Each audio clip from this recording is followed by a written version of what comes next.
Welcome to the One Question podcast from O'Brien Governance Design, who specialise in corporate governance for the public and not-for-profit sectors. I'm Will Francis, and in each episode, I ask Trish O'Brien a different question about corporate governance. So for this episode, we're spending some time on how the board of an organisation engages with its strategy. And the question we're trying to answer in this episode is, how can the secretary support the board in contributing to strategy development? Is that right? Yeah. So we've touched on this topic before in episode 5 when we talked about, keeping the board strategic, keeping its head up and out of the operational detail. This episode is really more about the formal and published strategy of an organisation. It's often for like a 3-year or 5-year period, and it's about the board's relationship with that strategy. So presumably strategy is something that's very important to how the board operates. Well, as we've talked about in previous episodes, one of the big roles of a board is to provide direction to an organisation and to provide corporate governance oversight. And the strategy, it brings those things together really because it formally says where the organisation is trying to go. And that also requires thought about resources, human resources, financial, otherwise, that are going to be needed to deliver on that strategy. So the board needs to assist in ensuring that that picture has been thought through by the executive, and it then needs to oversee that things are progressing as intended. Right. So let's take the strategy part first. How involved does the board normally get in the development of a strategy? I think it sort of depends really on the approach that's taken maybe in different organisations. In some organisations, they're very involved from the outset. In others, they don't get, or maybe they don't request, the same opportunity to engage with the strategy. And that can kind of lead to a situation where the strategy isn't actually as much of a reference point as you might think that it should be. Oh, right. Okay. So how involved do you think they should be? Well, the chief executive and the senior management team are equivalents. They usually manage the development of the strategy. And of course, they use their expertise to consider where things should be going next. And that's perfectly right and it's perfectly appropriate. But when you're committing to a direction for a 3 or 5-year period, I really think that time has to be made to discuss that with the board. And this is where the externality that the board can bring is really important. They should be given the opportunity to inform the strategy and then to challenge and debate the direction from different perspectives. I see. So do you think they should have a series of opportunities to contribute over the course of development of the strategy? Yeah, I think so. I think it's important that the secretary and the chair of the board agree those opportunities as well, at the outset, and they discuss them with the CEO and those managing the strategy's development so that it's clear. And so what might that very first involvement look like? Well, I think where I've seen it working best, the board it's invited at the outset to kind of discuss what it sees as being the priorities for the term of the next strategy. And it kind of gets to do that without constraints.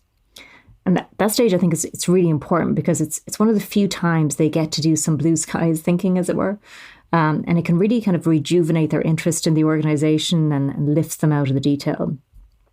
And often that kind of open conversation is facilitated maybe by somebody internally, sometimes by somebody externally. And often, structures or tools will be used to help to organize the thinking. So it might be a SWOT analysis or something like that. And this is also, just to mention, I suppose, at one of the early stages where that linkage with risk needs to happen that we talked about in the last episode. What uncertainties are there that might influence the future priorities that the board is seeing? So I think, coming out of that conversation, there's going to be a mix of ideas. Some of them will be good and interesting and, some might be a little bit wide of the mark, maybe not very realistic. But I think that's okay because it's at the very early stages. And the board, at that point, it's really just contributing to consultation. It's expressing its views almost as a stakeholder. And those views they're going to get moderated as you go through a wider consultation process as the strategy is being informed. Do you think the board are a kind of better representative of the stakeholders in that process?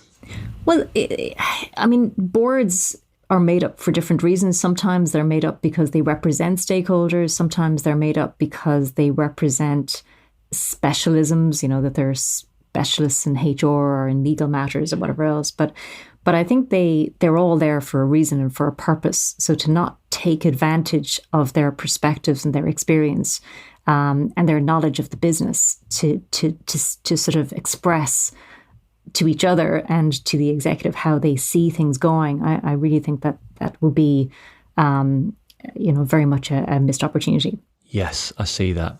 So after they've had that opportunity to contribute, when do you think the secretary and the chair should be looking for an update on what's happening? So I suppose a strategy, it can often take 9 to 12 months to develop. It takes consultation, takes a long time, writing it up. It all takes time. So in board terms, that's maybe 4 to 5 meetings. And I think, again, this is where, we've talked so much about the role of the secretary, how important that is. So I think the secretary needs to keep an eye, first of all, that the board has been provided with a plan for the development of the strategy, that they can see what the different stages are and the intended timelines. I think the board needs to get the opportunity to provide their opinions at that early stage in the way that we've just discussed. And the secretary should be making sure that happens. They then, I think, need to get updates at each meeting on the progress against that plan for the development of the strategy. So they're kind of the basis. And then I think at the point where the objectives, so normally strategies, they include objectives or goals, that kind of language. I think when they're becoming more solid, which is normally as a result of the kind of combined views of management and the board and the consultation that takes place outside. So when that language, when those objectives and goals are getting more clear, I think then you need a second session with the board to really discuss those objectives, to test them with board members. And I think, that session needs to explain to board members where the objectives or goals have, where they've come from, and also what kinds of types of actions are they going to accommodate, to drive the business. So if you're receiving draft objectives or goals as a board member, what do you think you're going to be looking for? Like, what kinds of questions might you be asking?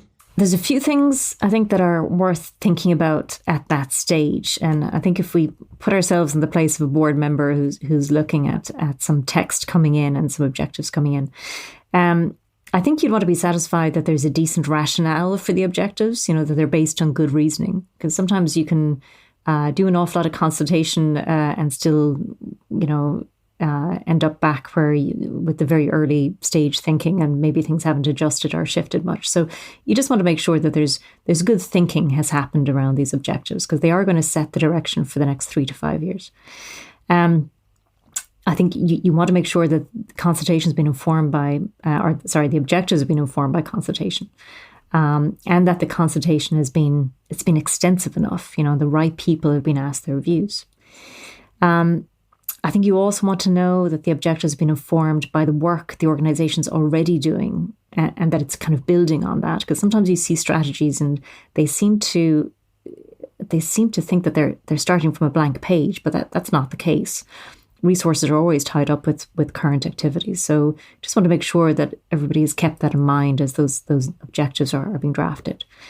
Again, that last episode, we talked a lot about risk.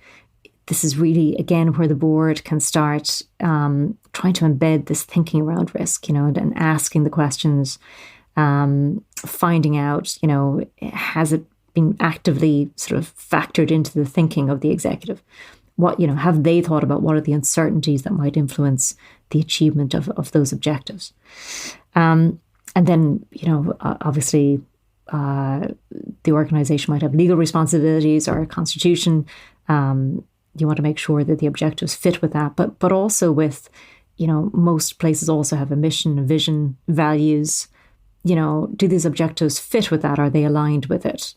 Is it all adding up? So I think there's some of the things. I think it's also just important to look at the language and the content of the objectives. Sometimes when you read objectives, they're not terribly clear and they're not very tangible. And I think that can be a bit of a problem. So, is the language that you're seeing, is it saying something tangible about progress that is expected within the next period of time? And I think it's also just important to understand how those objectives are going to get fleshed out in the strategy. Again, objectives, goals, they're quite high level. Are they going to be fleshed out in the strategy? Are there going to be specified actions? Are there going to be key performance indicators? Because sometimes, quite often, actually, strategies avoid that kind of specificity, which is understandable.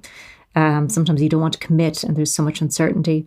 But the board is responsible for the delivery of the strategy. And so it kind of needs to satisfy itself that it's going to be able to recognize progress when it's made and also recognize when progress isn't being made. Well, that step's obviously important in terms of setting the strategy up properly from the start so that the board can oversee its implementation and, as you say, track and measure and be able to identify success. Yeah, exactly. And, in the final stages, the board then needs to see a developed draft of the strategy. And at that point, you'd be expecting, obviously, that it's reflecting the agreed priorities, that it has enough detail to communicate internally and externally what it wants to achieve and how it's going to achieve it. And I suppose if the board is satisfied about that, it'll approve the strategy. And the executive will then normally publish it and communicate it as part of an agreed plan. Okay, so the strategy should set the agenda for the work that the board and the CEO and staff want to pursue for a given period of time. But in a way, that's just the start, isn't it? Yeah, it really is. And I think that's why it's just so important for the board to take the time to be properly involved in the development of the strategy. Because, if it's done properly, it really should be influencing a whole series of further decisions that are made by the management and the board, including how staff and other resources are going to be utilized to best effect. And in the next episode, just to tease that out a bit further, we're going to talk about how the board might engage with the strategy after it's been developed and how the secretary, but that's such an important role, how that secretary can support the board in making sure that it gets useful reports on progress towards achieving the agreed strategy. Great. Thanks, Trish. Well, look forward to following up on that in the next episode. Great. Thanks, Will. You can find out more, access resources, templates, and the full one-question guides at o'briengd.ie. Thanks for listening. Goodbye.